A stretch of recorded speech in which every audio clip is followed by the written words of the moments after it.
ಆತ್ಮೀಯ ವಿದ್ಯಾರ್ಥಿಗಳೇ, ಇಂದಿನ ತರಗತಿಯಲ್ಲಿ 8ನೇ ತರಗತಿ ಸಮಾಜ ವಿಜ್ಞಾನ ವಿಷಯದ ರಾಜ್ಯಶಾಸ್ತ್ರ ವಿಭಾಗದಲ್ಲಿರತಕ್ಕಂಥ ಸಾರ್ವಜನಿಕ ಆಡಳಿತ ಎಂಬ ಅಧ್ಯಯನದ ಬಗ್ಗೆ ಇವತ್ತು ನಾವು ತಿಳಿದುಕೊಳ್ಳೋಣ.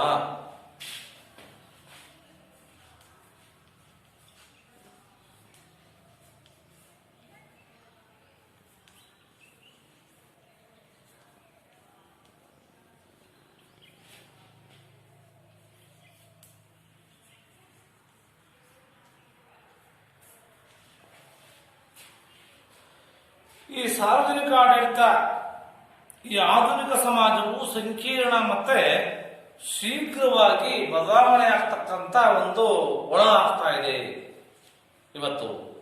ಹಾಗಾಗಿ ಈ ಒಂದು ಸಾರ್ವಜನಿಕ ಆಡಳಿತವು ಪ್ರಮುಖ ಸ್ಥಾನವನ್ನು ಹೊಂದಿದೆ ಅಂತ ನಾವು ಹೇಳಬಹುದು. ಹಾಗಾಗಿ ಸಾರ್ವಜನಿಕ ಆಡಳಿತದಿಂದ ಸಮಾಜಕ್ಕೆ ಆಗ್ತಕ್ಕಂಥ ಪ್ರಯೋಜನಗಳ ಅರಿವು ಮತ್ತು ಮಹತ್ವ ದಿನದಿಂದ ದಿನ ಏನಾಗ್ತಾ ಇದೆಯಪ್ಪ ಅಂತಂದ್ರೆ ಹೆಚ್ಚಾಗ್ತಕ್ಕಂಥದ್ದನ್ನು ನಾವು ಕಾಣ್ತಾ ಇದ್ದೀವಿ.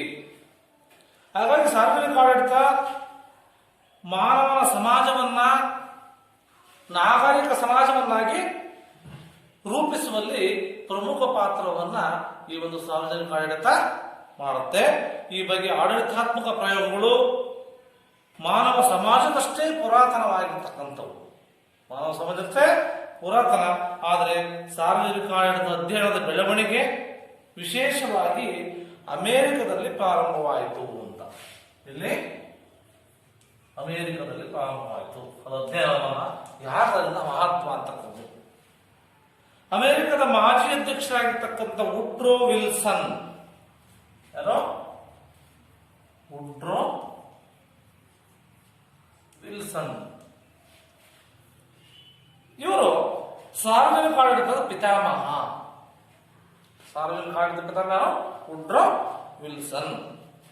ಹಾಗಾಗಿ ಪ್ರಸ್ತುತ ಸಾರ್ವಜನಿಕ ಆಡಳಿತವು ಎಲ್ಲಾ ರಾಷ್ಟ್ರಗಳಲ್ಲಿ ಪ್ರಮುಖ ಒಂದು ಅಧ್ಯಯನದ ವಿಷಯವಾಗಿ ಈ ಒಂದು ಬದಲಾವಣೆ ಹೊಂದ್ತಾ ಇದೆ ಅಂತಕ್ಕಂಥದ್ದನ್ನ ನಾವು ಹೇಳ್ಬೋದು.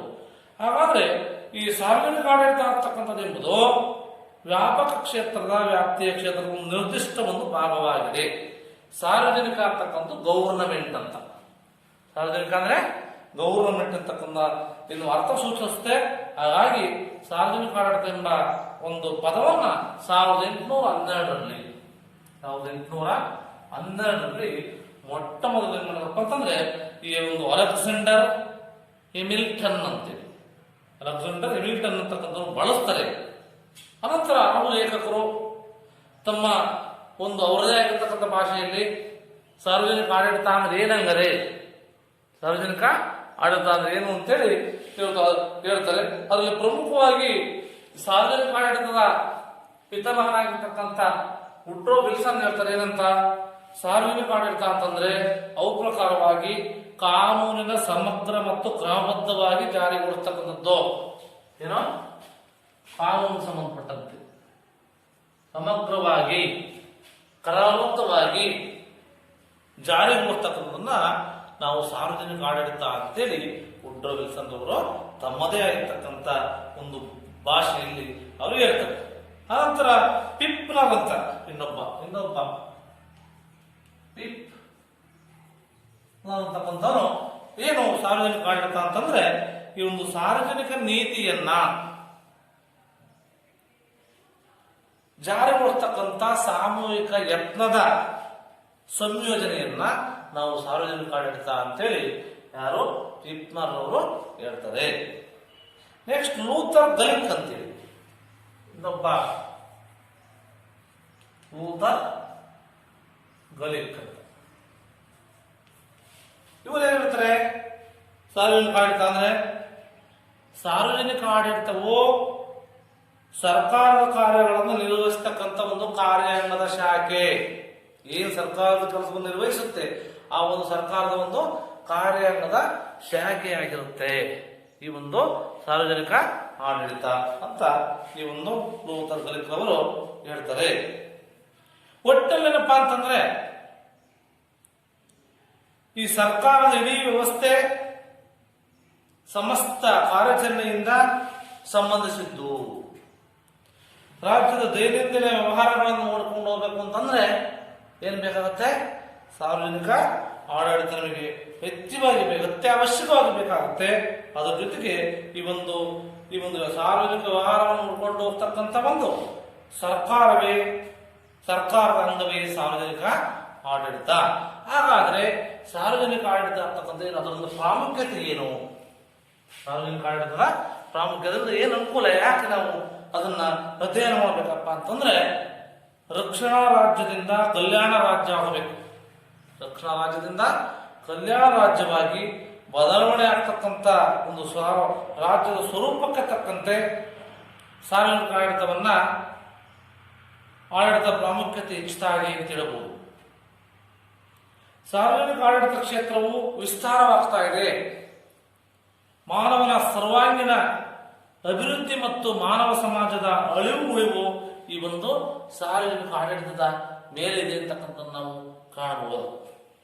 ಅದನ್ನ ಅವಲಂಬಿಸಿದೆ.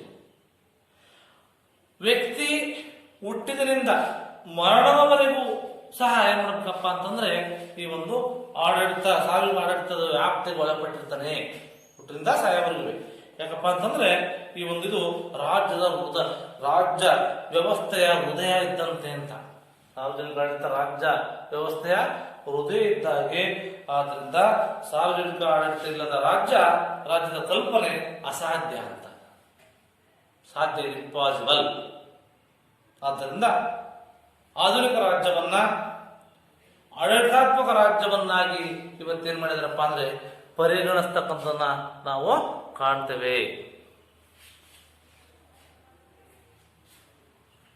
ಹಾಗಾದ್ರೆ ಈ ಕೆಳಕಂಡ ಅಂಶಗಳಿಂದ ಏನ್ ಮಾಡಬಹುದು ನಾವು?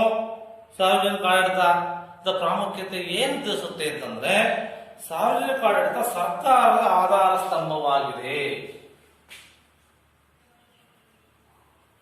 ಸರ್ಕಾರದ ಆಧಾರ ಸ್ತಂಭ.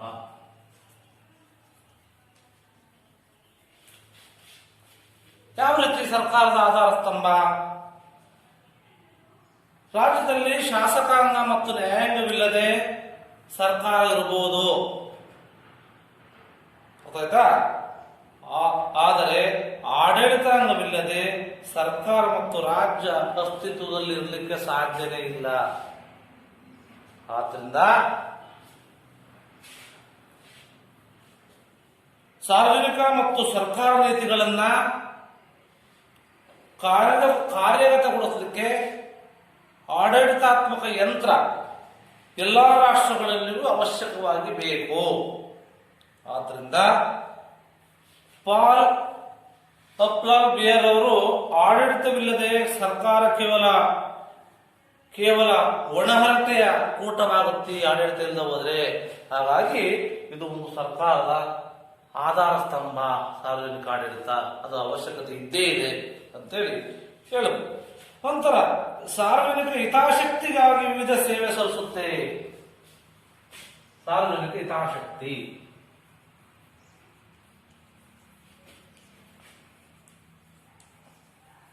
ಶಕ್ತಿಗಾಗಿ ಸೇವೆಯನ್ನು ಸಲ್ಲಿಸತಕ್ಕಂಥ ಕಾರ್ಯವನ್ನ ಈ ಒಂದು ಸಾರ್ವಜನಿಕ ಆಡಳಿತ ಮಾಡುತ್ತೆ.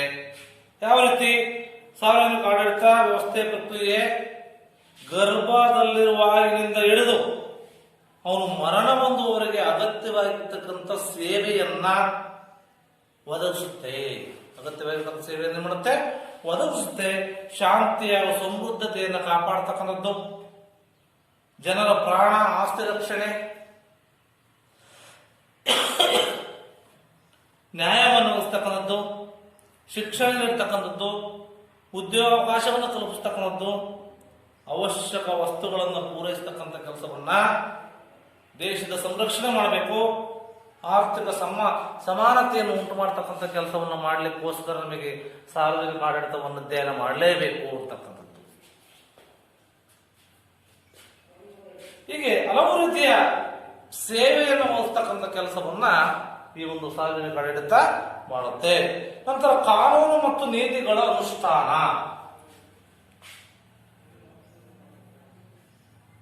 ಕಾನೂನು ಮತ್ತು ನೀತಿಗಳನ್ನು ಅನುಷ್ಠಾನ ಮಾಡತಕ್ಕಂಥದ್ದು. ಯಾವ ರೀತಿ ಕಾನೂನು ನೀತಿಗಳನ್ನು ಅನುಷ್ಠಾನಗೊಳಿಸುತ್ತೆ? ಕಾನೂನು ಮತ್ತು ನೀತಿಗಳನ್ನು ಜಾರಿಗೊಳಿಸುವುದರ ಮೂಲಕ ಸಾರ್ವಜನಿಕ ಆಡಳಿತವು ಸಮಾಜದಲ್ಲಿ ಜನರ ಚಟುವಟಿಕೆಗಳನ್ನು ನಿಯಂತ್ರಿಸಿ ಕಾನೂನು ಮತ್ತು ವ್ಯವಸ್ಥೆಯನ್ನು ಕಾಪಾಡತಕ್ಕಂಥ ಕೆಲಸವನ್ನ ಅದು ಮಾಡುತ್ತೆ. ಸಾರ್ವಜನಿಕ ಆಡಳಿತ ನಿಷ್ಠೆ ಮತ್ತು ದಕ್ಷತೆಯಿಂದ ಕಾರ್ಯನಿರ್ವಹಿಸದಿದ್ರೆ, ನಿಷ್ಠೆಯಿಂದ ಮತ್ತೆ ದಕ್ಷತೆಯಿಂದ ಏನಾದರೂ ಕಾರ್ಯನಿರ್ವಹಿಸದೇ ಇದ್ರೆ ಏನಾಗುತ್ತಪ್ಪ ಅಂತಂದ್ರೆ ಈ ಉತ್ತಮ ಗುರಿಗಳು ಕೇವಲ ಕಾಗದದ ಘೋಷಣೆಗಳಾಗಿ ಉಳಿತವೆ. ಉತ್ತಮ ಗುರಿಗಳು ಸಾಧನೆ ಮಾಡಬೇಕಾಗುತ್ತೆ, ಅವಲ್ಲೇನಪ್ಪ ಅಂದ್ರೆ ಈ ಒಂದು ಕಾಗದರ್ತಕ್ಕಂಥ ಬರೀ ಘೋಷಣೆ ಆಗ್ತಕ್ಕಂಥದ್ದು ನಾವು ಕಾಣ್ತೇವೆ. ಅದಕ್ಕೋಸ್ಕರವಾಗಿ ಸಾರ್ವಜನಿಕ ಆಡಳಿತ ನಮಗೆ ಬೇಕೇ ಬೇಕು ಅಂತಕ್ಕಂಥದ್ದು. ನಂತರ ಸಾಮಾಜಿಕ ಭದ್ರತೆಯನ್ನು ಕಾಪಾಡಲಿಕ್ಕೆ ಅಗತ್ಯವಾಗಿದೆ.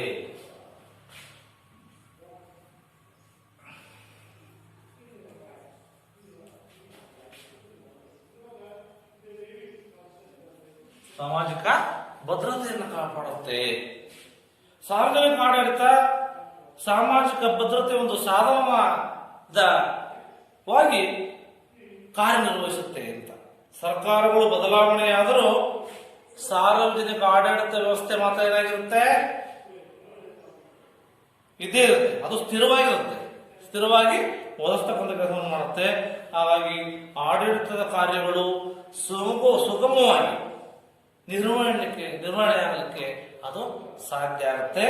ಹಾಗಾಗಿ ಉತ್ತಮ ಆಡಳಿತ ವ್ಯವಸ್ಥೆ ಇಲ್ಲವಾದಲ್ಲಿ ಅತ್ಯಂತ ಪ್ರಬಲ ರಾಷ್ಟ್ರವೂ ಸಹ ಏನಾಗುತ್ತೆ, ಕುಸಿದು ಹೋಗ್ತಕ್ಕಂಥ ಸಂಭವ ಇರುತ್ತೆ. ಹಾಗಾಗಿ ಉತ್ತಮವಾಗಿರ್ತಕ್ಕಂಥ ಆಡಳಿತ ವ್ಯವಸ್ಥೆ ಬೇಕು ಅಂತಂದ್ರೆ ನಮಗೆ ಈ ಒಂದು ಸಾರ್ವಜನಿಕ ಆಡಳಿತದ ಅಧ್ಯಯನ ನಮಗೆ ಬೇಕೇ ಬೇಕು ಅಂತಕ್ಕಂಥದ್ದು. ಅನಂತರ ಈ ಒಂದು ಉದಾಹರಣೆ, ಈ ಪ್ರಾಚೀನ ರೋಮ್ ಸಾಮ್ರಾಜ್ಯ ಅಧಪತನವಾಗಿದ್ದು ಸಾರ್ವಜನಿಕ ಆಡಳಿತ ಸಮಾಜದ ಸಮಸ್ಯೆಗಳನ್ನು ಪರಿಹರಿಸಿ ಸಮಾಜದಲ್ಲಿ ಒಗ್ಗಟ್ಟು ಸಾಮರಸ್ಯವನ್ನು ಮೂಡಿಸುವಲ್ಲಿ, ಒಗ್ಗಟ್ಟು ಮತ್ತು ಸಾಮರಸ್ಯವನ್ನು ಉಂಟು ಮಾಡುವಲ್ಲಿ ಮೂಡಿಸುವಲ್ಲಿ ಮಹತ್ವದ ಪಾತ್ರವನ್ನ ಇವು ಸಾರ್ವಜನಿಕ ಆಡಳಿತ ನಿರ್ವಹಿಸುತ್ತೆ. ಶಾಸಕಾಂಗ ಮತ್ತು ಕಾರ್ಯಾಂಗಕ್ಕೂ ಸಹಾಯ ಮಾಡುತ್ತೆ ಅಂತ. ಶಾಸಕಾಂಗ ಮತ್ತೆ ಕಾರ್ಯಾಂಗಕ್ಕೂ ಸಹಾಯ. ಏನ್ ಸಹಾಯ ಮಾಡುತ್ತಾರೆ ಶಾಸಕಾಂಗ ಮತ್ತು ಕಾರ್ಯಾಂಗಕ್ಕೆ ಅಂತಂದ್ರೆ, ಸಾರ್ವಜನಿಕ ಆಡಳಿತವು ಶಾಸಕಾಂಗ ರೂಪಿಸಿದಂತಹ ಸಾರ್ವಜನಿಕ ನೀತಿಗಳನ್ನ ತರಲಿಕ್ಕೆ ಸಹಾಯ ಮಾಡುತ್ತೆ. ಜೊತೆಗೆ ಸರ್ಕಾರಗಳು ತಮ್ಮ ನೀತಿಗಳನ್ನು ರೂಪಿಸಲಿಕ್ಕೆ ಅಗತ್ಯವಾಗಿರ್ತಕ್ಕಂಥ ಅಂಕಿಅಂಶಗಳನ್ನ ಹಾಗೂ ಸಲಹೆಗಳನ್ನು ನೀಡುತ್ತೆ.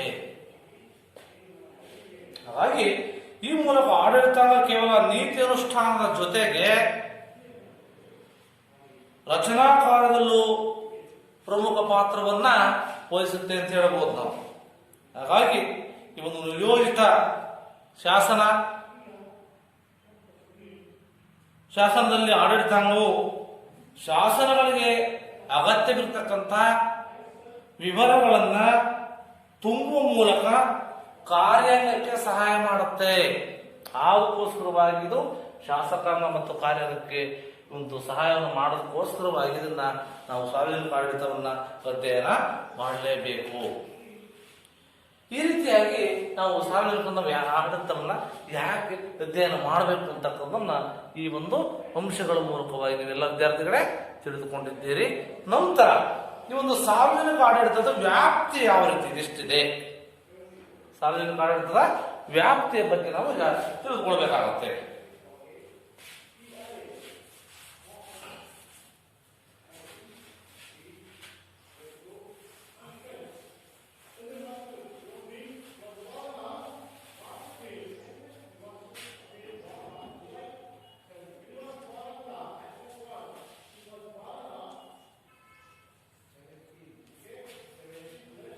ಈ ಸಾರ್ವಜನಿಕ ಆಡಳಿತ ವ್ಯಾಪ್ತಿ ಕುರಿತು ಕೆಲವು ಚಿಂತಕರಲ್ಲಿ ಕೆಲವು ಭಿನ್ನಾಭಿಪ್ರಾಯಗಳನ್ನು ನಾವು ಕಂಡವು. ಅದರಲ್ಲಿ ವುಡ್ರೋ ವಿಲ್ಸನ್, LD ವೈಟ್ ಮುಂತಾದವರು ತಮ್ಮದೇ ಆಗಿರ್ತಕ್ಕಂಥ ದೃಷ್ಟಿಕೋನವನ್ನ ಹೊಂದಿ ಅವರು ಪ್ರತಿಪಾದಿಸಿದರು. ಇವರ ಪ್ರಕಾರ ಸರ್ಕಾರದ 3 ಅಂಗಗಳಾಗಿರ್ತಕ್ಕಂಥ ಶಾಸಕಾಂಗ, ಕಾರ್ಯಾಂಗ, ನ್ಯಾಯಾಂಗ ಎಲ್ಲ ಚಟುವಟಿಕೆಗಳನ್ನ ಸಾರ್ವಜನಿಕ ಆಡಳಿತ ಹೊಂದಿರುತ್ತೆ. ಶಾಸಕಾಂಗ ಹೊಂದಿರುತ್ತೆ, ಕಾರ್ಯಾಂಗ ಹೊಂದಿರುತ್ತೆ,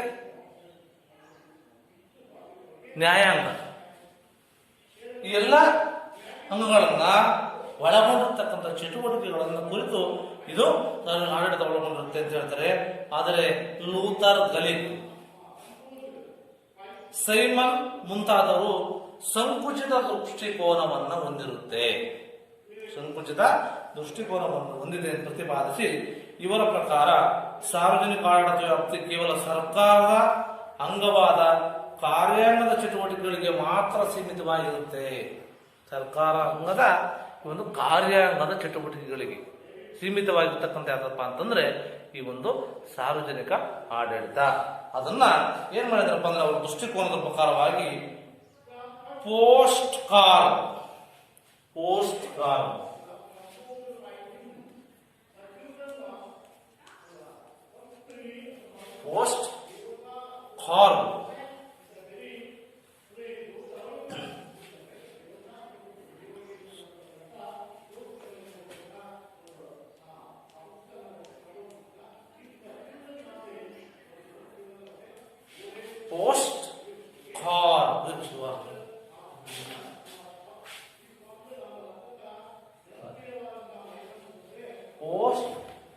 ಅಂತೇಳಿ ಅವರು ಲೂಥರ್, ಗಲಿಗ್ ಅವರ ಪ್ರಕಾರ. ಯಾರ ಪ್ರಕಾರ?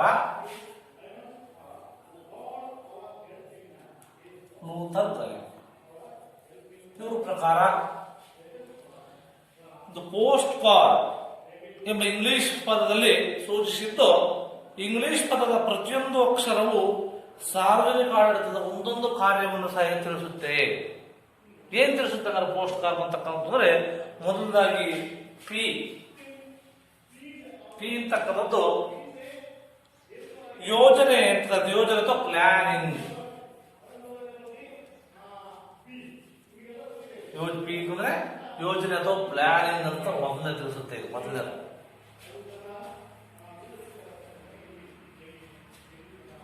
ಸರ್ಕಾರಿ ಯಂತ್ರ ಕೈಗೊಳ್ಳಬೇಕಾಗಿರ್ತಕ್ಕಂಥ ಕಾರ್ಯಸೂಚಿ, ನಿರ್ವಹಿಸಬೇಕಾಗಿರ್ತಕ್ಕಂಥ ಕಾರ್ಯಗಳನ್ನ, ಅವುಗಳನ್ನ ಅನುಷ್ಠಾನಕ್ಕೆ ತರಲಿಕ್ಕೆ ವಿಧಾನಗಳನ್ನ ಕುರಿತು ಏನ್ ಮಾಡುತ್ತಪ್ಪ ಅಂತಂದ್ರೆ ಕೆಲವು ಸ್ಥೂಲ ರೂಪುರೇಷೆಗಳನ್ನ, ಯೋಜನೆಯನ್ನ ಸಿದ್ಧಪಡಿಸ್ತಕ್ಕಂಥ ಕೆಲಸ ಯಾರು ಮಾಡುತ್ತಪ್ಪ ಅಂತಂದ್ರೆ ಈ ಪ್ಲಾನಿಂಗ್ ಮಾಡುತ್ತೆ ಅಥವಾ ಯೋಜನೆ.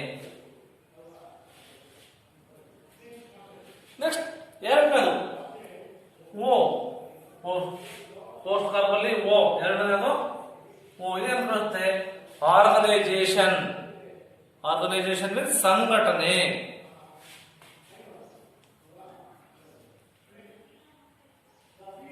ಸಂಘಟನೆಯನ್ನು ಯಾವ ರೀತಿ ಮಾಡಬೇಕು ನಾವು ಅಂತಂದ್ರೆ ಉದ್ದೇಶ, ಗುರಿ ಸಾಧನೆ ಆಗಬೇಕು.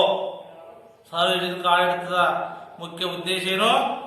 ಉದ್ದೇಶ, ಗುರಿ ಸಾಧನೆಗೆ ಇಲಾಖೆ, ನಿಗಮ, ವಿಭಾಗ, ಉಪವಿಭಾಗ ಮುಂತಾದ ಆಡಳಿತ ವ್ಯವಸ್ಥೆಯನ್ನು ರೂಪಿಸಲಿಕ್ಕೋಸ್ಕರವಾಗಿ ನಿರ್ವಹಿಸಬೇಕಾಗಿರ್ತಕ್ಕಂಥ ಕಾರ್ಯಗಳನ್ನ ವಿವಿಧ ಇಲಾಖೆಗಳಿಗೆ ಹಂಚಲಿಕ್ಕೆ ಈ ಒಂದು ಸಂಘಟನೆ ಬೇಕು ಅಂತೇಳಿ ಲೂಥರ್, ಗಲಿಗ್ ಅವರು ವಿವರಿಸ್ತಾ ಹೋಗ್ತಾರೆ. ಏನು ಪೋಸ್ಟ್ ಕಾರ್ಡ್ ಬಂದು ಸಾರ್ವಜನಿಕ ಆಡಳಿತವನ್ನ, ಅದರ ಒಂದು ವ್ಯಾಪ್ತಿಯನ್ನ. ನಂತರ ಎಸ್ ಅಂದ್ರೆ ಸ್ಟಾಫಿಂಗ್ ಅಂತಂದ್ರೆ ಸಿಬ್ಬಂದಿ ವ್ಯವಸ್ಥೆ.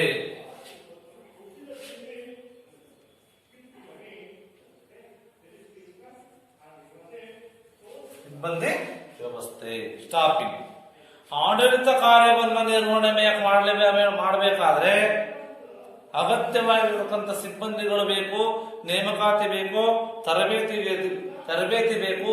ಕೆಲವು ಸೇವಾ ನಿಯಮಗಳನ್ನು ನಿರ್ಧರಿಸತಕ್ಕಂಥ ವ್ಯವಸ್ಥೆ ಎಲ್ಲಾಗುತ್ತೆ? ಈ ಒಂದು ಸ್ಟಾಫಿಂಗ್ ಸಿಬ್ಬಂದಿ ವ್ಯವಸ್ಥೆಯಲ್ಲಿ ಆಗುತ್ತೆ. ಅದಕ್ಕೋಸ್ಕರವಾಗಿ ಅದರ ವ್ಯಾಪ್ತಿ ಈ ರೀತಿ ಇದೆ ಅಂತ ಹೇಳಬಹುದು. ನೆಕ್ಸ್ಟ್ ಡಿ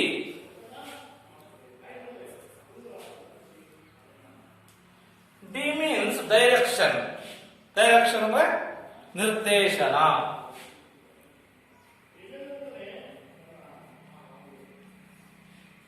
ಏನ್ ನಿರ್ದೇಶನ ಯಾವ ರೀತಿ ಕೊಡುತ್ತಾರೆ?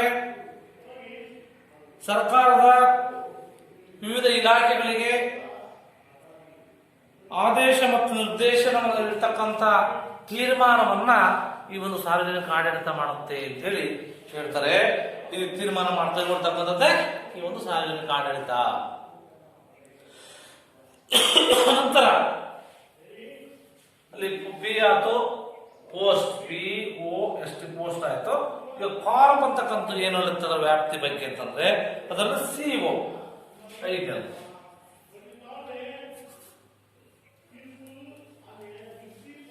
CO means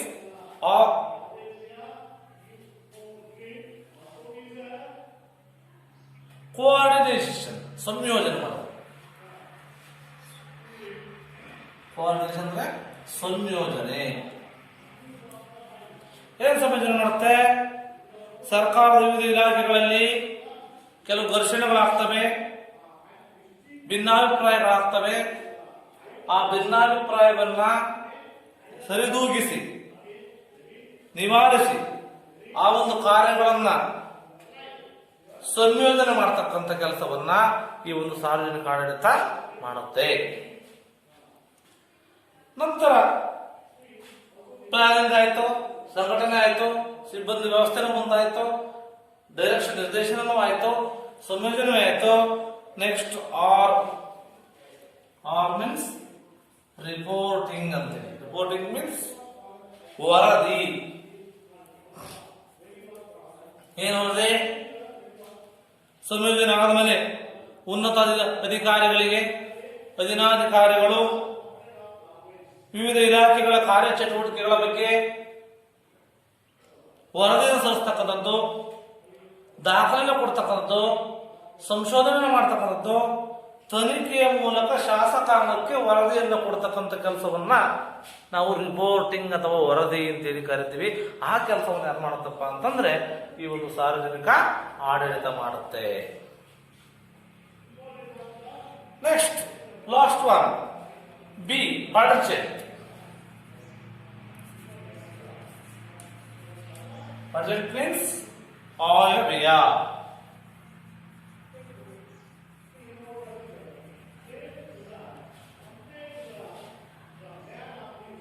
ಈ ಹಣಕಾಸಿನ ಯೋಜನೆಯನ್ನ, ಆಯವ್ಯಯವನ್ನ, ಲೆಕ್ಕಾಚಾರವನ್ನ, ಲೆಕ್ಕ ಪರಿಶೋಧನೆಯನ್ನ ಮಾಡ್ತಕ್ಕಂಥದ್ದಪ್ಪ ಅಂದ್ರೆ ಈ ಒಂದು ಸಾರ್ವಜನಿಕ ಆಡಳಿತ ಮಾಡುತ್ತೆ. ಈ ರೀತಿಯಾಗಿ ಇತ್ತೀಚೆಗೆ ಏನಪ್ಪಾ ಅಂತಂದ್ರೆ ಸಾರ್ವಜನಿಕ ಆಡಳಿತ ವ್ಯಾಪ್ತಿ ಇತ್ತೀಚಿನ ದಿನಗಳಲ್ಲಿ ವ್ಯಾಪಕವಾಗಿ ಹೆಚ್ಚಾಗ್ತಾ ಇದೆ. ಇದು ರಕ್ಷಣಾತ್ಮಕ ಮತ್ತು ನಿಯಂತ್ರಣಾತ್ಮಕ ಚಟುವಟಿಕೆಗಳನ್ನ, ರಕ್ಷಣಾತ್ಮಕವಾಗಿರಬೇಕು ಮತ್ತೆ ನಿಯಂತ್ರಣಾತ್ಮಕ ಚಟುವಟಿಕೆಗಳನ್ನ ನಿರ್ವಹಿಸಬೇಕು. ಅದರ ಜೊತೆಗೆ ನಾಗರಿಕ ಸಮಾಜ ಬೆಳೆದಷ್ಟು ಏನಾಗುತ್ತಪ್ಪ ಅಂದ್ರೆ ಈ ಒಂದು ಸಾರ್ವಜನಿಕ ಆಡಳಿತದ ವ್ಯಾಪ್ತಿ ಹೆಚ್ಚುತ್ತಾ ಹೋಗುತ್ತೆ. ಇವತ್ತು ನಾಗರಿಕ ಸಮಾಜ ಉತ್ತಮವಾಗಿ ಬೆಳೀತಾ ಇದೆ ನಮ್ಮ ದೇಶದಲ್ಲಿ ಅಂತಂದ್ರೆ ಈ ಒಂದು ಸಮಾಜ ಸಾರ್ವಜನಿಕ ಆಡಳಿತದ ವ್ಯಾಪ್ತಿನೂ ಸಹ ಏನಾಗುತ್ತಪ್ಪ ಅಂದ್ರೆ ಈ ಒಂದು ವಿಸ್ತರಣೆ ಆಗ್ತಾ ಹೋಗುತ್ತೆ ಅದರ ವ್ಯಾಪ್ತಿನೂ ಸಹ. ಹಾಗಾಗಿ ಆ ಒಂದು ಜನರ ಅಪೇಕ್ಷೆ ಏನಿದೆ, ಅವರ ಆಕಾಂಕ್ಷೆಗಳೇನಿದಾವೆ, ಆ ಒಂದು ಆಕಾಂಕ್ಷೆಗಳನ್ನ, ಅಪೇಕ್ಷೆಗಳನ್ನ, ಇದರ ವ್ಯಾಪ್ತಿಯನ್ನು ಇನ್ನಷ್ಟು ಏನಾಗ್ತಾ ಇದೆ ನಾವು ವಿಸ್ತೃತಗೊಳಿಸ್ತಾ ಇದೀವಿ, ಅದನ್ನು ವಿಸ್ತರಣೆ ಮಾಡ್ತಾ ಹೋಗ್ತಾ ಇದೀವಿ ಅಂತಕ್ಕಂಥದ್ದು ಈ ಒಂದು ಸಮಾಜ ಸಾರ್ವಜನಿಕ ಆಡಳಿತದ ಒಂದು ವ್ಯಾಪ್ತಿ ಯಾವ ರೀತಿ ಇದೆ ಅಂತೇಳಿ ಈ ಒಂದು ನೂತನ ದಲಿತರವರು ಏನ್ ಮಾಡಿದ್ದಾರೆ, ವಿವರಣೆ ಕೊಡ್ತಾ ಹೋಗಿದ್ದಾರೆ ಅಂತಕ್ಕಂಥದ್ದನ್ನ ಎಲ್ಲ ವಿದ್ಯಾರ್ಥಿಗಳ ತಿಳಿದುಕೊಳ್ಬೇಕು. ಈ ನಂತರ ನೇಮಕಾತಿ, ರಿಕ್ರೂಟ್ಮೆಂಟ್ ಅಂತ. ರಿಕ್ರೂಟ್ಮೆಂಟ್ ಮೀನ್ಸ್ ನೇಮಕಾತಿ.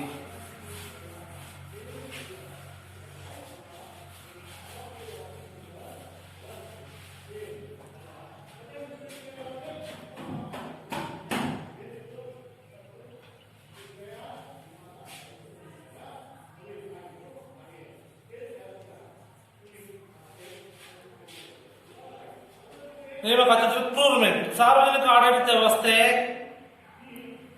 ಯಶಸ್ವಿಯಾಗಿ ಮತ್ತು ಪರಿಣಾಮಕಾರಿ ಆಗಬೇಕು ಅಂತಂದ್ರೆ ಸಿಬ್ಬಂದಿ ಮತ್ತು ಅಧಿಕಾರಿಗಳು ಅವಶ್ಯಕವಾಗಿ ಬೇಕಾಗುತ್ತೆ. ಬರೀ ಸಾರ್ವಜನಿಕ ಆಡಳಿತ ಇದ್ರೆ ಸಾಲದು, ಅದೇನಾಗುತ್ತೆ, ಸಿಬ್ಬಂದಿಗಳು ಬೇಕು ಮತ್ತು ಅಧಿಕಾರಿಗಳ ವ್ಯವಸ್ಥೆ ಬೇಕು.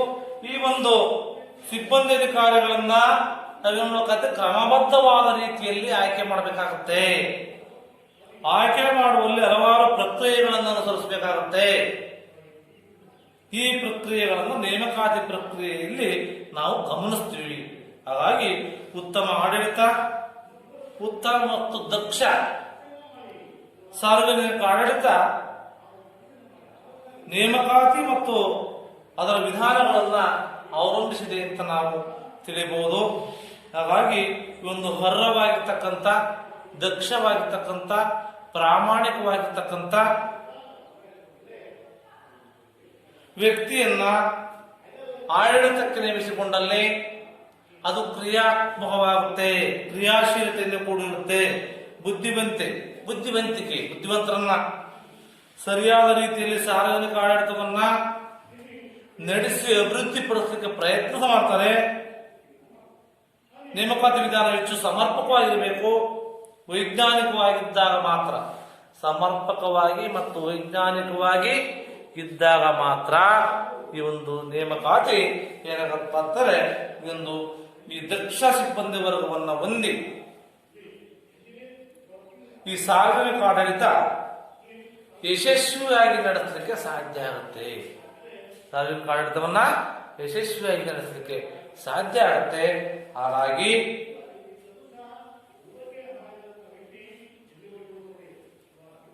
ನೇಮಕಾತಿಯು ಸಿಬ್ಬಂದಿ ಮತ್ತು ಆಡಳಿತದಲ್ಲಿ ಅತ್ಯಂತ ಪ್ರಮುಖವಾಗಿರುತ್ತೆ. ಹಾಗಾಗಿ ಓಜಿ ಸ್ಟಾಲ್ ಅವರ ಪ್ರಕಾರ ಈ ಒಂದು ನೇಮಕಾತಿಯು ಸಾರ್ವಜನಿಕ ಸಿಬ್ಬಂದಿ ರಚನೆ ಅಡಿಗಲ್ಲು. ಸಾರ್ವಜನಿಕ ಸಿಬ್ಬಂದಿ ರಚನೆ ಅಡಿಗಲ್ಲು ಯಾವ್ದಪ್ಪ ಅಂದ್ರೆ ಒಂದು ನೇಮಕಾತಿ. ಅದರಲ್ಲಿ ಈ ಒಂದು ನೇಮಕಾತಿ ಅಡಿಗಲ್ಲಾಗಿರುತ್ತೆ ಅಂತ ನಾವು ತಿಳಿಯಬಹುದು.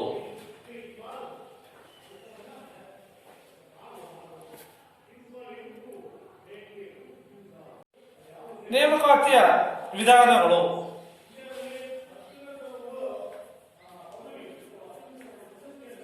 ನೇಮಕಾತಿಯನ್ನ ಯಾವ ವಿಧಾನದ ಮೂಲಕವಾಗಿ ನೇಮಕ ಮಾಡ್ತಾರೆ ಅಂತಂದ್ರೆ, ಒಂದದು ನೇರ ನೇಮಕಾತಿ ಮತ್ತು ಒಂದದು ನೇರ ನೇಮಕಾತಿ.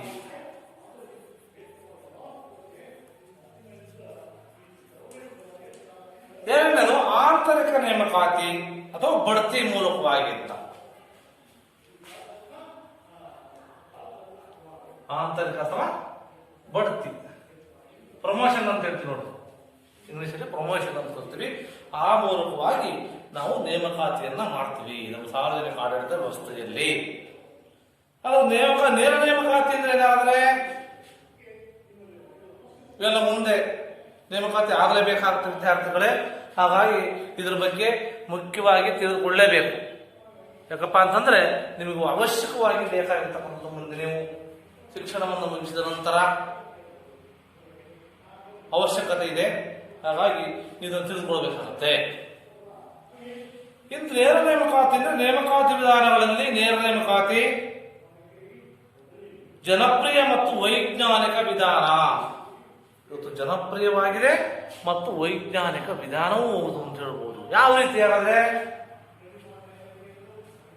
ಅರ್ಹ ಅಭ್ಯರ್ಥಿಗಳನ್ನ ಸ್ಪರ್ಧಾತ್ಮಕ ಪರೀಕ್ಷೆಗಳ ಮೂಲಕವಾಗಿ ನಿಶ್ಚಿತ ರೀತಿಯಲ್ಲಿ ಆಯ್ಕೆ ಮಾಡ್ತಾರೆ. ಇದರಲ್ಲಿ ನೇರ ನೇಮಕಾತಿಯಲ್ಲಿ ಸ್ಪರ್ಧಾತ್ಮಕ ಪರೀಕ್ಷೆಗಳನ್ನು ನಡೆಸಿ, ಕಾಂಪಿಟೇಟಿವ್ ಎಕ್ಸಾಮ್ ಅಂತ ಕರಿತೀವಿ, ಅದು ನಡೆಸಿ ಈ ಒಂದು ನೇಮಕಾತಿ ಆಗಿರುತ್ತೆ. ಈ ಮೂಲಕ ಸೇವೆಗೆ ಸೇರಬೇಕಾಗಿರ್ತಕ್ಕಂಥ ಅಭ್ಯರ್ಥಿ ಕೆಲವು ಸಾಮಾನ್ಯವಾಗಿರ್ತಕ್ಕಂಥ ಅರ್ಹತೆಗಳನ್ನ ಹೊಂದಿರಬೇಕು.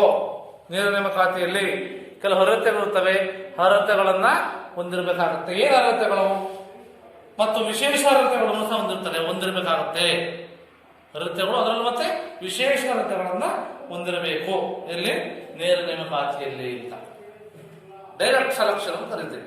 ಡೈರೆಕ್ಟ್ ಸೆಲೆಕ್ಷನ್ ಅಲ್ಲಿ ಸ್ಪರ್ಧಾತ್ಮಕ ಪರೀಕ್ಷೆಗಳ ಮೂಲಕವಾಗಿ ನೇಮಕಾತಿ ಮಾಡ್ತಕ್ಕಂಥ ಮೊದಲನೇ ವಿಧಾನ. ಈ ಎರಡನೇ ವಿಧಾನ ಅಂತ ಹೇಳಬೇಕಪ್ಪ ಅಂತಂದ್ರೆ, ಆಂತರಿಕ ಅಥವಾ ನೇಮಕಾತಿ ಅಥವಾ ಬಡ್ತಿ ಮೂಲಕವಾಗಿ ಏನ್ ಮಾಡ್ತೀವಿ ನಾವು ನೇಮಕಾತಿಯನ್ನು ಮಾಡ್ತೀವಿ. ಅದು ಯಾವ ರೀತಿ ಅಂದರೆ, ಸರ್ಕಾರಿ ಸೇವೆಯಲ್ಲಿ ಇದ್ದು ಇದ್ದವರಲ್ಲಿ ಅರ್ಹರಾದವರನ್ನ ಮೇಲ್ದರ್ಜೆ ಹುದ್ದೆಗಳಿಗೆ ಕಳಿಸ್ತಕ್ಕಂಥದ್ದು. ಸರ್ಕಾರಿ ಹುದ್ದೆಯಲ್ಲಿದೆ, ಉದಾಹರಣೆ ನಾನೇ ಈಗ ಅಸಿಸ್ಟೆಂಟ್ ಟೀಚರ್ ಆಗಿದ್ದೀವಿ, ನಮಗೆ ಪ್ರಮೋಷನ್ ಕೊಟ್ರೆ ಅದನ್ನೇನು ಕರಿತೀವಿ, ಅದು ಆಂತರಿಕ ನೇಮಕಾತಿ ಅಥವಾ ಬಡ್ತಿ ಅಥವಾ ಪ್ರಮೋಷನ್ ಅಂತ ಕರಿತೀವಿ. ಅದನ್ನೇ ಸರ್ಕಾರಿ ಹುದ್ದೆಯಲ್ಲಿ ಇರಬೇಕು, ಅವರನ್ನೇ ಏನ್ ಮಾಡೋದು, ಅರ್ಹರಾದವರು ಮೇಲ್ದರ್ಜೆ ಕಳಿಸ್ತಕ್ಕಂಥದ್ದು, ಆಯ್ಕೆ ಮಾಡ್ತಕ್ಕಂಥ ಆಂತರಿಕ ನೇಮಕಾತಿ. ಇಂತಹ ಪದ್ಧತಿಯನ್ನ ಸಾಮಾನ್ಯವಾಗಿ ಎಲ್ಲಾ ರಾಷ್ಟ್ರಗಳಲ್ಲೂ ಅಳವಡಿಸಿದರೆ, ಇದನ್ನ ಪ್ರತಿಯೊಂದು ರಾಷ್ಟ್ರವೂ ಸಹ ಈ ಒಂದು ಆಂತರಿಕ ನೇಮಕಾತಿ ಇದೆ ಅಂತಕ್ಕಂಥದ್ದು. ಆಗ ಈ ಪದ್ಧತಿಯಲ್ಲಿ ಭಾರತವೂ ಸಹ ಜಾರಿಯಲ್ಲಿದೆ. ಬೇರೆ ದೇಶದಲ್ಲೂ ಜಾರಿಯಲ್ಲಿದೆ, ಭಾರತ ದೇಶದಲ್ಲೂ ಜಾರಿ ಇರತಕ್ಕಂಥದ್ದನ್ನು ನಾವು ಕಾಣ್ತೇವೆ. ನಂತರ ತರಬೇತಿ ನೇಮಕಾತಿ ಮಾಡಿಕೊಂಡು ಸಾರ್ವಜನಿಕ ಆಡಳಿತ ವ್ಯವಸ್ಥೆಯಲ್ಲಿ ನೇಮಕಾತಿ ಆದ್ಮೇಲೆ ಅವ್ರಿಗೆ ಏನ್ ಕೊಡ್ಬೇಕಪ್ಪ ಅಂತಂದ್ರೆ ತರಬೇತಿ, ಟ್ರೈನಿಂಗ್ ಅನ್ನ ಕೊಡಬೇಕಾಗುತ್ತೆ.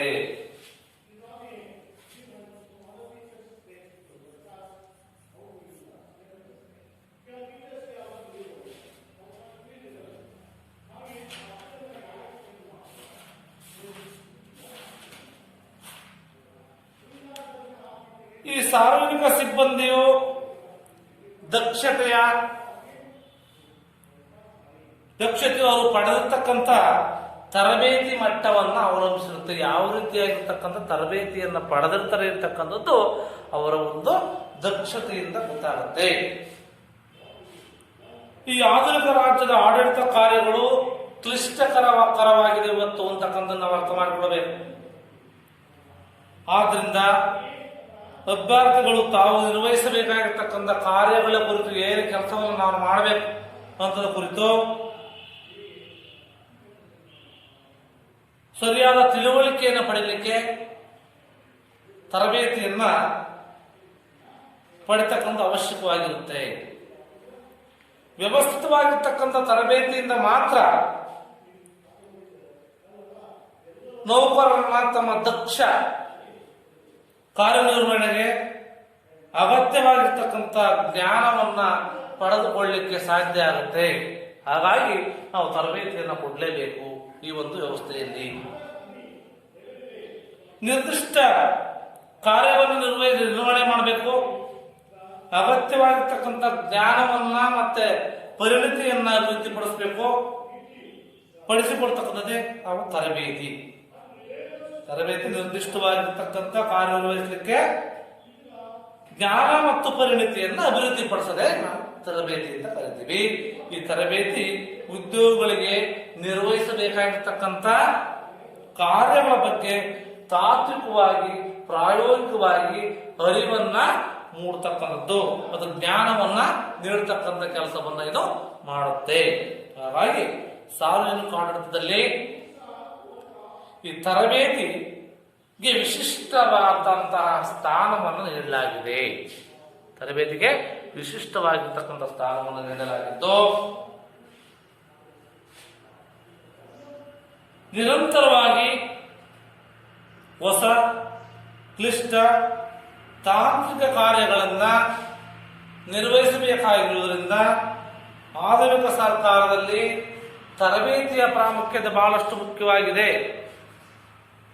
ಆದ್ರಿಂದ ತರಬೇತಿಯು ನಿರಂತರವಾಗಿರ್ತಕ್ಕಂಥ ಪ್ರಕ್ರಿಯೆ ಆಗಿದೆ ಅಂತ ತಿಳ್ಕೊಳ್ಳಬಹುದು ವಿದ್ಯಾರ್ಥಿಗಳೇ. ನಿರಂತರವಾಗಿರ್ತಕ್ಕಂಥ ಪ್ರಕ್ರಿಯೆ ಯಾವುದು? ತರಬೇತಿ. ಆದ್ರೆ ತರಬೇತಿ ಇರುತ್ತೆ ಈ ಒಂದು ವಿಧಾನ, ತರಬೇತಿಯ ವಿಧಗಳು.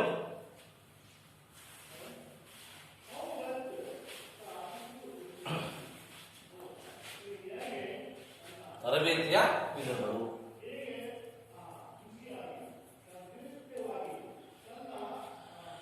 ಒಂದು ತರಬೇತಿಯ ವಿಧಾನ, ಅವಧಿ, ಹಂತ, ತರಬೇತಿ ನೀಡತಕ್ಕಂಥ ಸಂಸ್ಥೆ ಮತ್ತು ಉದ್ದೇಶಗಳನ್ನು ಆಧರಿಸಿ ತರಬೇತಿಯನ್ನು ನಾವು ಮುಖ್ಯವಾಗಿ 5 ವಿಧಗಳನ್ನಾಗಿ ಮೂಡಿಸಿದೀವಿ. 5 ವಿಧವನ್ನಾಗಿ ಮೂಡಿಸಿದೀವಿ. ಅದರಲ್ಲಿ ಒಂದನೇದು ಯಾವುದಪ್ಪ ಅಂತಂದ್ರೆ ಔಪಚಾರಿಕ ಮತ್ತು ಅನೌಪಚಾರಿಕ ತರಬೇತಿ.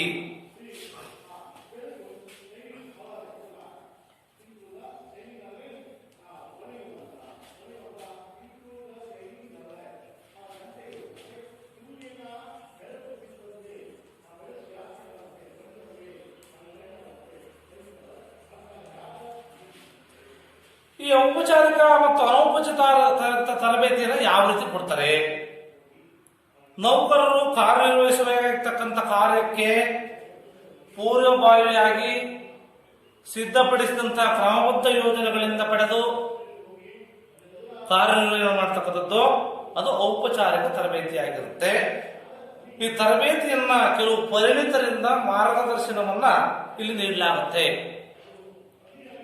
ಈ ಅನೌಪಚಾರಿಕ ತರಬೇತಿಯಿಂದ ಏನಪ್ಪಾ ಅಂತಂದ್ರೆ ನೌಕರರು ಕಚೇರಿಯಲ್ಲಿ ಯಾವ ಕಾರ್ಯವನ್ನು ನಿರ್ವಹಣೆ ಮಾಡಬೇಕು ನಿರ್ವಹಿಸುವ ಒಂದು ತರಬೇತಿಯಾಗಿರುತ್ತೆ. ಉದಾಹರಣೆ ಏನಪ್ಪಾ ಅಂತಂದ್ರೆ ಈ ತರಬೇತಿ ತಮ್ಮ ದೈನಂದಿನ ಕಚೇರಿಗಳಲ್ಲಿ ಕಾರ್ಯವನ್ನು ನಿರ್ವಹಿಸುವ ಮೂಲಕ ಏನಾಗುತ್ತಪ್ಪ ಅಂದ್ರೆ ಪಡಿತಾರೆ. ಅದನ್ನ ಅನೌಪಚಾರಿಕ ತರಬೇತಿಯನ್ನ ಕಾರ್ಯ ನಿರ್ವಹಿಸಬೇಕಾದ್ರೆ ಪಡಿತಾರೆ. ಔಪಚಾರಿಕ ತರಬೇತಿನ ಹೆಂಗ್ ಮಾಡ್ತಾರೆ? ಅದು ಕಾರ್ಯಕ್ಕೆ ಪೂರ್ವಭಾವಿಯಾಗಿ ಸಿದ್ಧಪಡಿಸಿರ್ತಕ್ಕಂಥದ್ದು ಔಪಚಾರಿಕ. ಅದು ಅನೌಪಚಾರಿಕ ಡ್ಯೂಟಿ ಕರ್ತವ್ಯವನ್ನ ನಿರ್ವಹಿಸತಕ್ಕಂಥ ಸಂದರ್ಭ ಪಡ್ತಕ್ಕಂಥದ್ದು. ನೆಕ್ಸ್ಟ್ ನೌಕರಿ ಪೂರ್ವ, ನೌಕರಿ ಆರಂಭೋತ್ತರ ತರಬೇತಿ. ನೌಕರಿ ಪೂರ್ವ ಅಂದ್ರೆ ನೌಕರಿಗೆ ಸೇರೋಕ್ಕಿಂತ ಮುಂಚೆ, ಅನಂತರ ನೌಕರಿ ಸೇರಿದ ನಂತರ, ನೌಕರಿಗೆ ಸೇರಿದ ನಂತರ ನೌಕರಿ ಆರಂಭೋತ್ತರ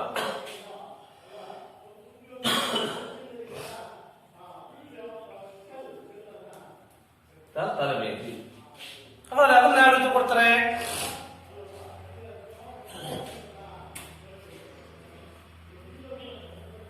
ನೌಕರಿ ಪೂರ್ವ ತರಬೇತಿ. ತರಬೇತಿಯು ಭಾವಿ ಉದ್ಯೋಗಿಗಳನ್ನ ಸಾರ್ವಜನಿಕ ಸೇವೆಗಾಗಿ ತಯಾರು ಮಾಡತಕ್ಕಂಥ ಕೆಲಸವನ್ನು ಮಾಡುತ್ತೆ. ನೌಕರಿಗೆ ಸೇರಿದ ಮೊದಲೇ ಆ ನೌಕರರಿಗೆ ಪೂರಕವಾಗಿರ್ತಕ್ಕಂಥ ತರಬೇತಿಯನ್ನು ನೀಡಿರ್ತಾರೆ. ಅರ್ಥಾಯ್ತಾ? ನೌಕರಿಗೆ ಸೇರಿಕ್ಕಿಂತ ಫಸ್ಟ್ ಏನ್ ಮಾಡ್ತಾರೆ? ತರಬೇತಿಯನ್ನು ಕೊಡ್ತಕ್ಕಂಥ ನೌಕರ ಪೂರ್ವ ತರಬೇತಿ. ಉದಾಹರಣೆ, ಪ್ರೌಢಶಾಲಾ ಶಿಕ್ಷಕರಾಗಬೇಕು ಅಂತಂದ್ರೆ B.Ed ತರಬೇತಿ ಕಡ್ಡಾಯವಾಗಿರುತ್ತೆ. ಉದಾಹರಣೆ ನಮ್ಮನ್ನ ತಗಂದ್ರೆ ನಾವು ನೌಕರಿ ಪೂರ್ವದಲ್ಲೇ ತರಬೇತಿಯನ್ನ B.Ed ಪದವಿಯನ್ನ ಪಡೆದ ನಂತರನೇ ನಾವು ಈ ಒಂದು ನೇಮಕಾತಿ ಆಗಿರ್ತಕ್ಕಂಥದ್ದು. ಹಾಗಾಗಿ ಉದಾಹರಣೆ ನಾಳೆ ಶಿಕ್ಷಕರು, ಪ್ರೌಢಶಾಲಾ ಶಿಕ್ಷಕರು ನೌಕರ ಆರಂಭೋತ್ತರ ತರಬೇತಿ. ಈ ಒಂದು ನೌಕರಿಗೆ ತರಬೇತಿಗೆ ಹುದ್ದೆಗೆ ಆಯ್ಕೆಯಾಗಿರ್ತಾರೆ. ಆಯ್ಕೆಯಾಗಿ ನೀಡ್ತಕ್ಕಂಥ ತರಬೇತಿ, ಆಯ್ಕೆ ಆದ ನಂತರ ನೀಡ್ತಕ್ಕಂಥ ತರಬೇತಿ. ಈ ತರಬೇತಿಯ ಉದ್ದೇಶ ಹೊಸ ಅಭ್ಯರ್ಥಿಗೆ ಹೆಚ್ಚಿನ ನೈಪುಣ್ಯತೆ ಇರಬೇಕು ಮತ್ತು ಕೌಶಲ್ಯತೆ ನೀಡತಕ್ಕಂಥದ್ದು. ನೈಪುಣ್ಯತೆ ಮತ್ತೆ ಕೌಶಲ್ಯತೆ ನೀಡತಕ್ಕಂಥದ್ದು. ಈ ತರಬೇತಿಯನ್ನ ಸಾಮಾನ್ಯ ಬುನಾದಿ ತರಬೇತಿ ಅಂತ ಕರಿತೀವಿ. ಸಾಮಾನ್ಯ ಬುನಾದಿ ತರಬೇತಿ.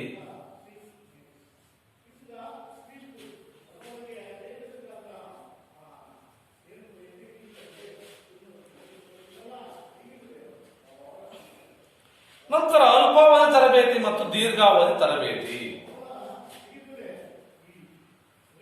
ಅಲ್ಪಾವಧಿ ಮತ್ತು ದೀರ್ಘಾವಧಿ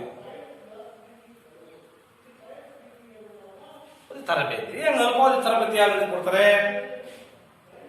ಅಲ್ಪಾವಧಿ ತರಬೇತಿ 4 ರಿಂದ 6 ವಾರಗಳ ಕಾಲಾವಧಿ ಕೊಡ್ತಕ್ಕಂಥ ತರಬೇತಿ ಆಗಿರುತ್ತೆ. 4 ರಿಂದ 6 ವಾರ ಕೊಡ್ತಾರೆ.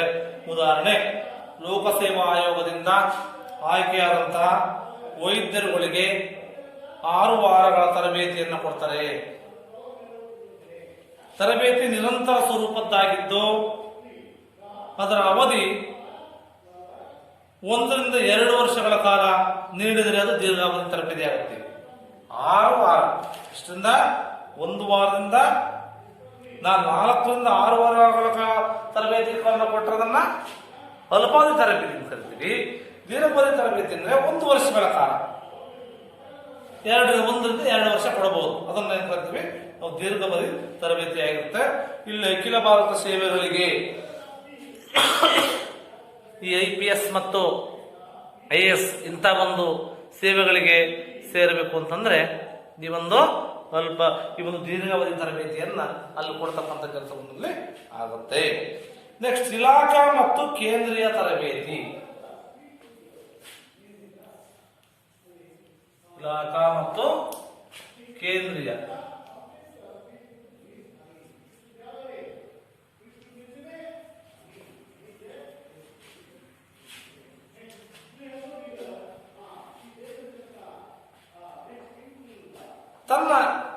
ಇಲಾಖೆಗೆ ನೇಮಕ ಹೊಂದಿದ ಅಭ್ಯರ್ಥಿಗಳಿಗೆ ನೀಡತಕ್ಕಂಥ ತರಬೇತಿ ಇಲಾಖೆ ತರಬೇತಿ. ಆಯಾ ಇಲಾಖೆ, ಉದಾಹರಣೆ ಅರಣ್ಯ ಇಲಾಖೆ ಇರ್ಬೋದು, ನ್ಯಾಯಾಂಗ ಇಲಾಖೆ ಇರ್ಬೋದು. ಅಲ್ಲೇನ್ ಮಾಡ್ತಾರಪ್ಪ ಅಂದ್ರೆ ಅವರ ಇಲಾಖೆಯಲ್ಲಿ ನೇಮಕ ಆದ ನಂತರ ಕೊಡ್ತಕ್ಕಂಥ ತರಬೇತಿಯೇ ಇಲಾಖೆ ತರಬೇತಿ. ಉದಾಹರಣೆ ಪೊಲೀಸ್ ಇಲಾಖೆ ತರಬೇತಿ, ಕೇಂದ್ರೀಯ ಸಂಸ್ಥೆಯೊಂದು ತರಬೇತಿ ನೀಡಿದರೆ ಅದನ್ನು ಕೇಂದ್ರೀಯ ತರಬೇತಿ ಅಂತ ಕರಿತೀವಿ. ಒಂದು ಕೇಂದ್ರ ಒಂದು ಸಂಸ್ಥೆ ಅವರಿಗೆ ಅಲ್ಲೇ ಟ್ರೈನಿಂಗ್ ಕೊಟ್ಟು ಆ ಒಂದು ಕಳಿಸಿದ್ರೆ ಅದನ್ನ ಕೇಂದ್ರೀಯ ತರಬೇತಿ ಅಂತ ಕರಿತೀವಿ. ಉದಾಹರಣೆ ಮಸ್ಸೂರಿಯಲ್ಲಿ ಲಾಲ್ ಬಹದ್ದೂರ್ ಶಾಸ್ತ್ರಿ ರಾಷ್ಟ್ರೀಯ ಆಡಳಿತ ಸಂಸ್ಥೆ ನೀಡತಕ್ಕಂಥದ್ದು. ಮಸ್ಸೂರಿ ಅಂತ ಬರೋದಲ್ಲಿ ಒಂದು ರಾಷ್ಟ್ರೀಯ ಆಡಳಿತ ಸಂಬಂಧಪಟ್ಟಂತ ಒಂದು ಲಾಲ್ ಬಹದ್ದೂರ್ ಶಾಸ್ತ್ರಿ ರಾಷ್ಟ್ರೀಯ ಆಡಳಿತ ಸಂಸ್ಥೆ ನೀಡತಕ್ಕಂಥ ತರಬೇತಿಯನ್ನು ನಾವು ಕೇಂದ್ರೀಯ ತರಬೇತಿ ಅಂತೇಳಿ ನಾವು ಕರಿತೀವಿ. ನೆಕ್ಸ್ಟ್ ಪರಿಣಿತಿ ತರಬೇತಿ ಮತ್ತು ಹಿನ್ನೆಲೆ ತರಬೇತಿ. 4 ಪರಿಣಿತಿ ತರಬೇತಿ,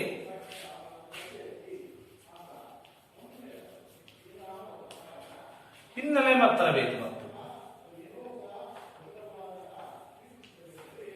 ಹಿನ್ನೆಲೆ ತರಬೇತಿ. ಇದು ಯಾವ ರೀತಿ ಆಗುತ್ತೆ? ಪರಿಣಿತಿಯ ತರಬೇತಿ ಯಾವ ರೀತಿ ಕೊಡ್ತಾರೆ, ಹಿನ್ನೆಲೆ ತರಬೇತಿ ಯಾವ ರೀತಿ ಕೊಡ್ತಾರೆ ಅಂತಂದ್ರೆ, ತರಬೇತಿಯ ಉದ್ದೇಶ ನಿಮಗೆಲ್ಲ ಗೊತ್ತಿದೆ. ಆರ್ಥಿಕ ತಜ್ಞತೆಯನ್ನ, ಕಾರ್ಯಕೌಶಲ್ಯವನ್ನ ಹೆಚ್ಚು ಮಾಡತಕ್ಕಂಥದ್ದಾಗಿರುತ್ತೆ. ಅದಕ್ಕೋಸ್ಕರವಾಗಿ ತನ್ನ ಪರಿಣಿತಿ ತರಬೇತಿ ಅಂತ ಕರಿತಾರೆ ಇದನ್ನ. ಉದಾಹರಣೆ, ಪ್ರೌಢಶಾಲಾ ಶಿಕ್ಷಕರಿಗೆ B.Ed ತರಬೇತಿಯನ್ನ ಕಡ್ಡಾಯ ಮಾಡಲಾಗಿದೆ. ತರಬೇತಿಯು ಕೆಲವು ಸಾಮಾನ್ಯ ವಿಷಯಗಳ ಕುರಿತು ತಿಳುವಳಿಕೆ ನೀಡುವುದಾದ್ರೆ ಅದನ್ನು ಹಿನ್ನೆಲೆ ತರಬೇತಿ. ಕೆಲವು ಸಾಮಾನ್ಯ ವಿಷಯಗಳ ಬಗ್ಗೆ ಏನ್ ಮಾಡೋದು, ತರಬೇತಿಯನ್ನ ಕೊಟ್ಟದನ್ನ ಹಿನ್ನೆಲೆ ತರಬೇತಿಯಾಗಿರುತ್ತೆ. ಉದಾಹರಣೆ, ಮೈಸೂರಿನ ಆಡಳಿತ ತರಬೇತಿ ಸಂಸ್ಥೆ ನೀಡಲಾಗ್ತಕ್ಕಂಥ ತರಬೇತಿಯನ್ನು ನಾವು ಏನು ಕರಿತೀವಿ, ಈ ಪರಿಣಿತಿ ಅಥವಾ ಹಿನ್ನೆಲೆ ತರಬೇತಿ ಅಂತ ಕರಿತೀವಿ. ಈ ಸರ್ಕಾರಿ ನೌಕರರಿಗೆ, ಅಧಿಕಾರಿಗಳಿಗೆ ಸೇವೆಗೆ ಸೇರಿದ ನಂತರ ತಮ್ಮ ವೃತ್ತಿಪರ ದಕ್ಷತೆಯನ್ನ ಹೆಚ್ಚಿಸಲಿಕ್ಕೆ ಆಗಿಂದಾಗಿ ಏನಪ್ಪಾ ಅಂತಂದ್ರೆ ಸೇವಾವಧಿ ಸಂದರ್ಭದಲ್ಲಿ ಸರ್ವಿಸ್ ಅಲ್ಲಿ ಇದ್ದಾಗಲೇ ಮಾಡ್ತಾರಪ್ಪ ಅಂತ ಕೆಲವು ತರಬೇತಿ ನೀಡ್ತಾ ಇರ್ತಾರೆ. ಅದರಲ್ಲಿ ಇದಕ್ಕಾಗಿ ಜಿಲ್ಲಾ ಹಂತದಲ್ಲಿ ತರಬೇತಿ ಕೇಂದ್ರಗಳು, ರಾಜ್ಯಾಂತದಲ್ಲೂ ಸಹ ಕೆಲವು ತರಬೇತಿ ಕೇಂದ್ರಗಳನ್ನು ನಾವು ಕಾಣ್ತೇವೆ. ಈ ರೀತಿಯಾಗಿ ನಾವು ತರಬೇತಿ ವಿಧಗಳನ್ನು ಕಾಣ್ತೀವಿ. ನಂತರ ಇಲ್ಲಿ ಕೇಂದ್ರ ಲೋಕ ಸೇವಾ ಆಯೋಗ ಅಂತ ಬರುತ್ತೆ. ಕೇಂದ್ರ ಲೋಕ ಸೇವಾ ಆಯೋಗ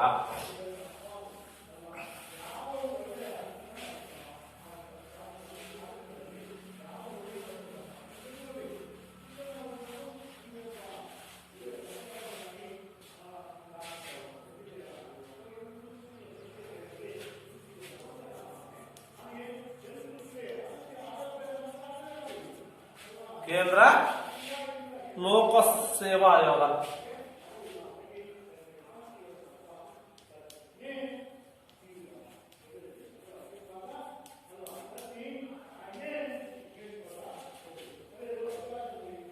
ಕೇಂದ್ರ ಲೋಕ ಸೇವಾ ಆಯೋಗವು ಸಂವಿಧಾನದ ವಿಧಿ 315ರ ಅಡಿಯಲ್ಲಿ ಸ್ಥಾಪಿತವಾಗಿರ್ತಕ್ಕಂಥ ಒಂದು ಸಂವಿಧಾನಾತ್ಮಕ ಆಯೋಗ. 315ರ ವಿಧಿಯ ಪ್ರಕಾರವಾಗಿ 315ರ ವಿಧಿಯ ಅಡಿಯಲ್ಲಿ ಸ್ಥಾಪಿತವಾಗಿರ್ತಕ್ಕ ಒಂದು ಸಂವಿಧಾನಾತ್ಮಕ ಒಂದು ಆಯೋಗವಾಗಿರುತ್ತೆ. ಇದರಲ್ಲಿ ಒಬ್ಬರು ಅಧ್ಯಕ್ಷರು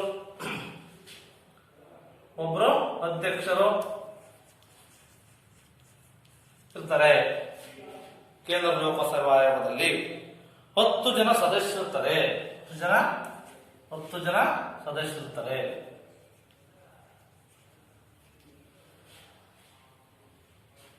ಇವರುಗಳನ್ನ ಯಾರು ನೇಮಕ ಮಾಡ್ತಾರಪ್ಪ ಅಂದ್ರೆ ಈ ಒಂದು ನಮ್ಮ ದೇಶದ ರಾಷ್ಟ್ರಪತಿಗಳು ಇವರು ನೇಮಕ ಮಾಡ್ತಾರೆ. ಯಾರು? ಕೇಂದ್ರ ಲೋಕ ಸೇವಾ ವಿದ್ಯಾರ್ಥಿ ಕೇಳ್ತಾರೆ ನಿಮಗೆ.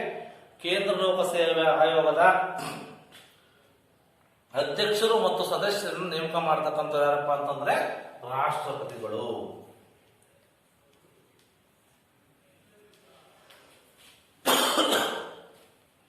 ಈ ಸದಸ್ಯರುಗಳ ಅಧಿಕಾರಾವಧಿ ನೇಮಕವಾದ ದಿನದಿಂದ 6 ವರ್ಷಗಳ ಅವಧಿಗೆ ಏನ್ ಮಾಡ್ತಾರೆ, ಅವರಿಗೆ 6 ವರ್ಷ 65 ವರ್ಷ ತುಂಬುವವರೆಗೂ 65 ವರ್ಷ ತುಂಬುವವರೆಗೂ ಅವಕಾಶ ಇರುತ್ತೆ. ಇವುಗಳಲ್ಲಿ ಯಾವುದು ಮೊದಲು ಅಂತ ಪರಿಗಣಿಸಿ ಸದಸ್ಯರ ಅವಧಿಯನ್ನು ಮಾಡಬೇಕಾದ್ರೆ ಅಂತ್ಯವನ್ನ ಗೊಳಿಸ್ತಾರೆ.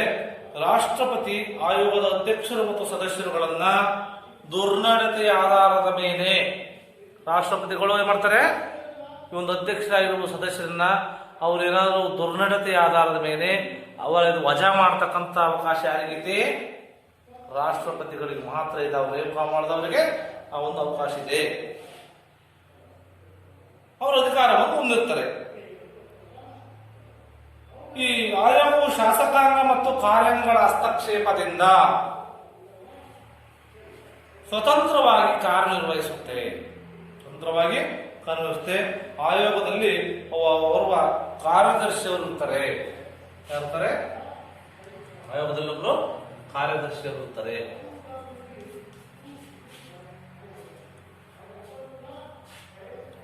ಈ ಪ್ರಸ್ತುತ ಕೇಂದ್ರ ಲೋಕಸೇವಾ ಆಯೋಗದ ಕೇಂದ್ರ ಕಚೇರಿ ಎಲ್ಲಿದೆಯಪ್ಪ ಅಂದ್ರೆ ದೆಹಲಿಯಲ್ಲಿದೆ. ನಮ್ಮ ದೇಶದ ರಾಜಧಾನಿ ಯಾವುದು? ದೆಹಲಿ ಇದೆಯಲ್ಲ, ಅಲ್ಲಿ ಏನಿದೆ ಈ ಒಂದು ಕೇಂದ್ರ ಲೋಕಸೇವಾ ಆಯೋಗದ ಕೇಂದ್ರ ಕಚೇರಿ ನಾವು ಅಲ್ಲಿ ಕಾಣ್ತೇವೆ. ಹಾಗಾದ್ರೆ ಕೆಲಸ ಏನ್ ಮಾಡುತ್ತಂದ್ರೆ ಹೇಳ್ತಾ ಇದೀವಿ ನೀವೆಲ್ಲ, ಈ ಒಂದು ಕೇಂದ್ರ ಲೋಕಸೇವಾ ಆಯೋಗ ಇದೆ, ಅಧ್ಯಕ್ಷರಿರ್ತಾರೆ, ಒಬ್ರು 10 ಜನ ಸದಸ್ಯರಿರ್ತಾರೆ, ಈ ಕಾರ್ಯದರ್ಶಿ ಇರ್ತಾರೆ ಅಂತ ಹೇಳಿದ್ರೆ, ಹಾಗಾದ್ರೆ ಅದು ಏನು ಕಾರ್ಯ ಮಾಡಿಸ್ತಾ ಅಂತ ನೀವು ವಿದ್ಯಾರ್ಥಿಗಳು ಕೇಳಬಹುದು. ಅದರ ಕಾರ್ಯಗಳಿದ್ದಾರೆ, ಕೇಂದ್ರ ಲೋಕಸೇವಾ ಆಯೋಗದ ಕಾರ್ಯಗಳು.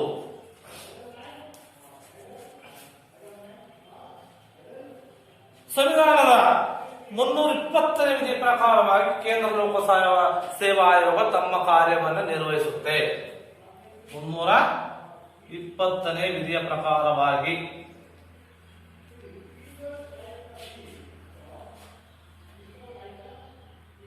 ಕೇಂದ್ರದ ಎ ಮತ್ತು ಬಿ ವೃಂದದ ಸೇವೆಗಳಿಗೆ ನೇಮಕ ಮಾಡಲಿಕ್ಕೆ ಕೆಲವು ಪರೀಕ್ಷೆಗಳನ್ನ ನಡೆಸ್ತಕ್ಕಂಥ ಕೆಲಸವನ್ನು ಮಾಡುತ್ತೆ. ಯಾವುದು ಕೇಂದ್ರಕ್ಕೆ ಬೇಕಾಗಿರ್ತಕ್ಕಂಥ ಎ ಮತ್ತು ಬಿ ವೃಂದದ ಸೇವೆಗಳಿಗೆ ನೇಮಕ ಮಾಡಲಿಕ್ಕೆ ಪರೀಕ್ಷೆ ನಡೆಸ್ತಕ್ಕಂಥ ಕಾರ್ಯವನ್ನು ಯಾರು ಮಾಡುತ್ತೆ? ಕೇಂದ್ರ ಲೋಕಸೇವಾ ಆಯೋಗ ಮಾಡುತ್ತೆ.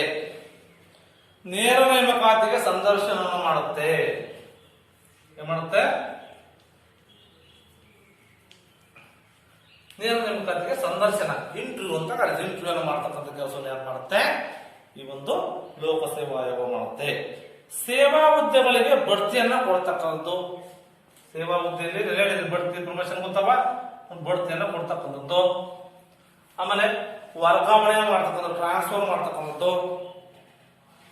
ಅವುಗಳ ಬಗ್ಗೆ ಅನುಸರಿಸಬೇಕಾಗಿರ್ತಕ್ಕಂಥ ತತ್ವಗಳ ಬಗ್ಗೆ ಸರ್ಕಾರಕ್ಕೆ ಸಲಹೆಯನ್ನು ಕೊಡ್ತಕ್ಕಂಥ ಕೆಲಸವನ್ನ ಈ ಒಂದು ಕೇಂದ್ರ ಲೋಕಸೇವಾ ಆಯೋಗ ಮಾಡುತ್ತೆ. ಮತ್ತು ಕೇಂದ್ರ ಮತ್ತು ರಾಜ್ಯ ಸರ್ಕಾರದ ವಿವಿಧ ಇಲಾಖೆಯ ವಿವಿಧ ಹುದ್ದೆಯಲ್ಲಿರ್ತಕ್ಕಂಥ ಅಧಿಕಾರಿಗಳ ವರ್ತನೆಯ ಮೇರೆಗೆ ಶಿಸ್ತು ಕ್ರಮವನ್ನು ಕೈಗೊಂಡು ಸರ್ಕಾರಕ್ಕೆ ಈ ಒಂದು ಸಲಹೆಯನ್ನು ಕೊಡ್ತಕ್ಕಂಥ ಕೆಲಸವನ್ನು ಯಾರು ಮಾಡುತ್ತಪ್ಪ ಅಂತಂದ್ರೆ ಈ ಒಂದು ಕೇಂದ್ರ ಲೋಕಸೇವಾ ಆಯೋಗ ಮಾಡುತ್ತೆ. ನಂತರ ಈ ಒಂದು ರಾಷ್ಟ್ರಪತಿಗಳು ಸೂಚನೆ ಅನ್ವಯ ಯಾವುದೇ ವಿಷಯಕ್ಕೆ ಸರ್ಕಾರಕ್ಕೆ ಇದು ಸಲಹೆಯನ್ನು ಕೊಡ್ತಕ್ಕಂಥ ಕೆಲಸವನ್ನ ಇದು ಮಾಡುತ್ತೆ ಕೇಂದ್ರ ಲೋಕಸೇವಾ ಆಯೋಗ. ಇಲ್ಲಿ ಆಯೋಗ ರಾಷ್ಟ್ರ ಮಟ್ಟದಲ್ಲಿ ಸಿವಿಲ್ ಸೇವೆ, ವೈದ್ಯಕೀಯ ಸೇವೆ, ಅರಣ್ಯ ಸೇವೆ, ರಕ್ಷಣಾ ಸೇವೆಗೆ ಸಂಬಂಧಿಸಿದಂತಹ ಕೆಲವು ನೇಮಕಾತಿಗಾಗಿ ಸ್ಪರ್ಧಾತ್ಮಕ ಪರೀಕ್ಷೆಗಳನ್ನು ನಡೆಸ್ತಕ್ಕಂಥದ್ದನ್ನ ಈ ಒಂದು ಕೇಂದ್ರ ಲೋಕಸೇವಾ ಆಯೋಗ ಮಾಡುತ್ತೆ. ಇವುಗಳಲ್ಲಿ ಸಿವಿಲ್ ಪರೀಕ್ಷೆಗಾಗಿ ನಡೆಸ್ತಕ್ಕಂಥ ಪರೀಕ್ಷೆ ಬಹಳಷ್ಟು ಮಹತ್ವದ್ದಾಗಿದೆ. ಉದಾಹರಣೆ ನಿಮಗೆ IAS ಭಾರತೀಯ ಆಡಳಿತ ಸೇವೆ, IAS, IPS ಭಾರತೀಯ ಪೊಲೀಸ್ ಸೇವೆ, ISF ಭಾರತೀಯ ವಿದೇಶಿ ಸೇವೆ, IRS ಭಾರತೀಯ ಕಂದಾಯ ಸೇವೆ, IAS ಭಾರತೀಯ ಲೆಕ್ಕ ಮತ್ತು ಪರಿಶೋಧನಾ ಸೇವೆ ಇದರಲ್ಲಿ ಪ್ರಮುಖವಾಗಿರುತ್ತವೆ. ಸಾಮಾನ್ಯವಾಗಿ ಈ ಪರೀಕ್ಷೆಗಳನ್ನು 3 ಹಂತದಲ್ಲಿ ಮಾಡುತ್ತೆ. ಕೇಂದ್ರ ಲೋಕಸೇವೆ ಏನ್ ಮಾಡುತ್ತೆ? 3 ಹಂತದಲ್ಲಿ ಪರೀಕ್ಷೆ ಮಾಡುತ್ತೆ. ಒಂದಾಗಿ ಪೂರ್ವಭಾವಿ ಪರೀಕ್ಷೆ, ಮೊದಲನೇ ಅದು ಪೂರ್ವಭಾವಿ ಪರೀಕ್ಷೆ. ಎರಡನೇದು ಮುಖ್ಯ ಪರೀಕ್ಷೆ. ಮೂರನೇದು ವ್ಯಕ್ತಿತ್ವ ಪರೀಕ್ಷೆ. ಈ ರೀತಿಯಾಗಿ ಈ ಒಂದು ಕೇಂದ್ರ ಲೋಕಸೇವಾ ಆಯೋಗ ಈ ಎಲ್ಲಾ ಕಾರ್ಯಗಳನ್ನು ಮಾಡ್ತಕ್ಕಂಥ ಕೆಲಸವನ್ನ ಮಾಡುತ್ತೆ ಅಂತೇಳಿ ವಿದ್ಯಾರ್ಥಿಗಳು ಇದುವರೆಗೂ ಎಲ್ಲರೂ ಉತ್ತಮವಾಗಿ ತಿಳ್ಕೊಂಡಿದ್ದೀರಿ. ಎಲ್ಲರಿಗೂ ತುಂಬಾ ಧನ್ಯವಾದಗಳು.